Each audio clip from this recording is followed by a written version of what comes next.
Hi friends, வாங்க இன்றைக்கி அருமையான ஒரு கப்பு பச்சரிசி மாவை வச்சு ஈவினிங் ஸ்நாக்ஸாக நம்ம தட்டை செஞ்சிடலாம். பாருங்கள், பார்க்கும்போதே நல்லா அழகாக இருக்குது. நம்ம வீட்லேயே இந்த தட்டையை செஞ்சிடலாங்க. நல்லா முறுமுறுன்னு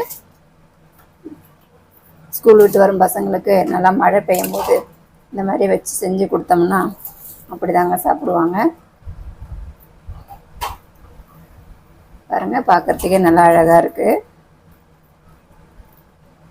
நல்லா ஈவினிங் ஸ்நாக்ஸ் ஒரு காஃபி டீ கூட வச்சு சாப்பிடும்போது நல்லா இருக்குங்க. வாங்க இதை எப்படி செய்கிறதுன்னு பார்க்கலாம். நம்ம ஒரு கப்பு பச்சரிசி மாவை வச்சு ஈவினிங் ஸ்நாக்ஸ் செய்யலாம். வீடியோ பிடிச்சிருந்து சேனலை சப்ஸ்கிரைப் பண்ணாதவங்க சப்ஸ்கிரைப் பண்ணுங்கள். அப்போ தான் நான் போடுற வீடியோ உங்களுக்கு ஒன்றைக்கு ஒன்று வந்து சேரும். வாங்க இதை எப்படி செய்கிறதுன்னு பார்க்கலாம். நல்லா முறுன்னு தட்டங்க.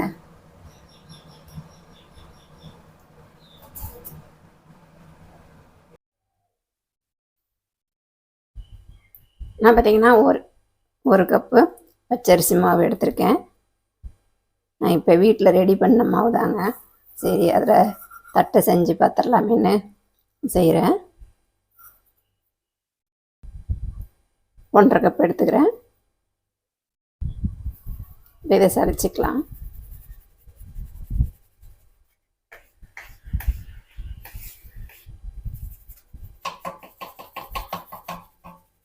வறுத்த மாவாக இருந்தால் வறுக்க வேண்டாம், வறுக்காத மாவாக இருந்தால் வறுத்துக்கோங்க. நான் ஒரு 2 ஸ்பூன் கடலை மாவு எடுத்திருக்கேன்.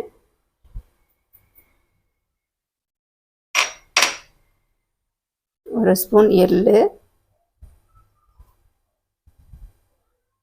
பெருங்காயத்தூள், மிளகாய்த்தூள் ஒரு ஸ்பூன்,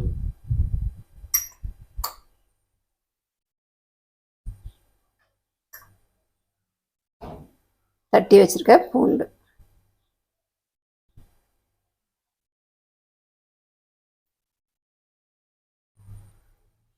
ஊற வச்ச கடலைப்பருப்புங்க. ஒரு 1/2 மணி நேரம் 1 மணி நேரம் ஊற வச்சா போதும். பொடியாக நறுக்குன கருவேப்பிலை, மாவுக்கு தேவையான அளவு உப்பு சேர்த்துக்கலாம்.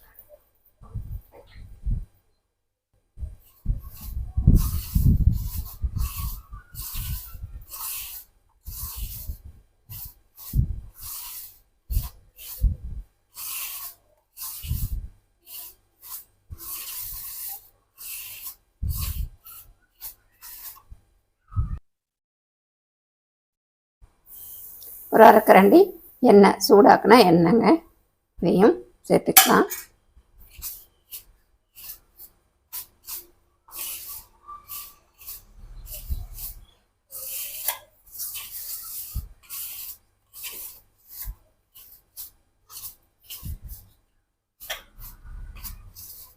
இதில் இப்போ கொஞ்சம் கொஞ்சமாக தண்ணி ஊற்றி பிசைஞ்சிக்கலாம். மாவு பிசைஞ்சாச்சு. நம்ம சப்பாத்தி மாவு பிசைகிற மாதிரி நல்லா பிசைஞ்சு எடுத்துக்கலாம்.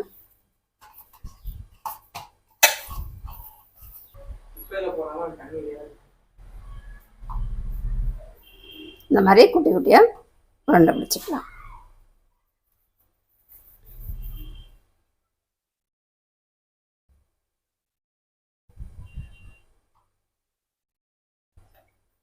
இந்த மாதிரி பேப்பரோ இல்லை இலையோ வச்சுட்டு இதில் எண்ணெய் தடவிக்கலாம். எண்ணெய் தடவிட்டு நம்ம உருட்டி வச்சுருக்க உருண்டையை இந்த மாதிரி வச்சுட்டு பேப்பரை இப்படி மடிச்சுக்கலாங்க. மடிச்சுட்டு இந்த மாதிரி சப்பையாக உள்ள டம்ளர் எடுத்துக்கோங்க. இதை வச்சு இப்படி அழுத்தினோம்னா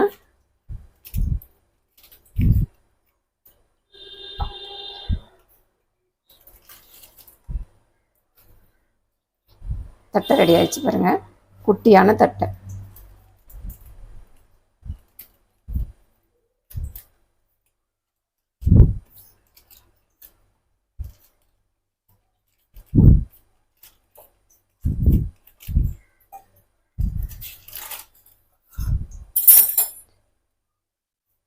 இந்த மாதிரி ஸ்பூன் வச்சு இப்படி குத்திட்டிங்கன்னா நம்மளுக்கு எண்ணெயில் போட்டு பொரிக்கும்போது மேலே உப்பிட்டு வராதுங்க.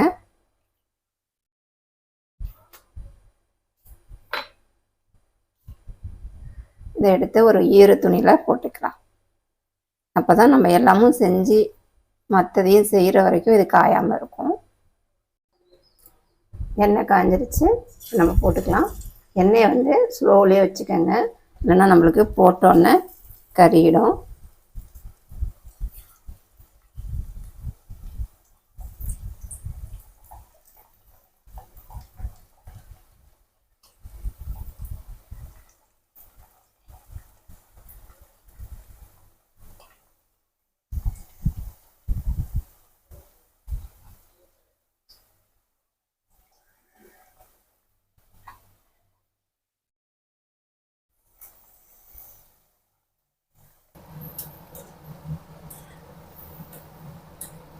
அவ்வளோதாங்க, தட்டை நல்லா முறுமுறுன்னு வெந்துருச்சு பாருங்கள். அதோட பப்புள்ஸ் எல்லாம் குறைஞ்சிருச்சு. இப்போ நம்ம இதை எடுத்துக்கலாம். நீங்களும் இதேமாரி செஞ்சு பாருங்கள். வீட்டில் ஒரு கப்பு பச்சரிசி மாவு இருந்ததுன்னா போதுங்க, டக்குன்னு இதை செஞ்சிடலாம். ஸ்கூல் விட்டு வரும் பசங்களுக்கு இதை செஞ்சு கொடுத்துடலாம். இதை போய் கடையில் போய் வாங்கணுங்கிறது வேண்டியதில்லை, நம்மளே வீட்லேயே நம்ம செஞ்சு கொடுத்துடலாம். நல்லா மழை பெய்யும் போது நல்லா தட்டையை இந்த மாதிரி செஞ்சு ஒரு டீ காஃபி கூட வச்சு சாப்பிடும்போது அருமையாக இருக்குங்க. நீங்கள் பாருங்கள், நல்லா முறுமுறுன்னு சவுண்டு கேட்குது பார்த்தீங்களா? நீங்களும் இதேமாரி செஞ்சு பாருங்கள். வீடியோ பிடிச்சிருந்தா லைக் பண்ணுங்கள், ஷேர் பண்ணுங்கள், கமெண்ட் பண்ணுங்கள், மறக்காமல் சப்ஸ்கிரைப் பண்ணுங்கள். இன்னொரு வீடியோவில் சந்திப்போம். நன்றி, வணக்கம், பாய் பாய்.